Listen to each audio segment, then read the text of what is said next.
OBC आंदोलक लक्ष्मण हाके हे 14 नोव्हेंबरला बारामती दौऱ्यावर जात आहेत। दुपारी 1 वाजता बारामती नगर परिषदेच्या काळूराम चौधरी यांचा उमेदवारी अर्ज भरण्यासाठी ते उपस्थित राहणार असून दुपारी 2 वाजता सामाजिक कार्यकर्ते संपतराव टकले यांच्या निवासस्थानी ओबीसी बांधवांशी ते संवाद साधणार आहेत।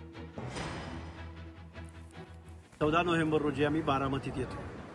बारामतीमधल्या पिंपळी गावामध्ये ओबीसीचा जन आक्रोश मेळावा होतोय, जनसंवाद मेळावा होतोय। 2 सप्टेंबरच्या JR अन्वये ओबीसीचं आरक्षण कसं संपलंय हे ओबीसी बांधवांना सांगण्यासाठी आम्ही पिंपळी गावामध्ये पर्दाफाश मेळावा घेत आहोत। महाराष्ट्र शासनाच्या या 2 सप्टेंबरचा JRचा ओबीसी आरक्षण संपण्यासाठी कसा वापर केला जातोय हे महाराष्ट्रातल्या तमाम ओबीसींना समजावून सांगण्यासाठी पिंपळी गावामध्ये येतोय। तुम्ही या, आम्ही येतोय। लोकशाही मराठी ऐका, पहा, जागरूक रहा।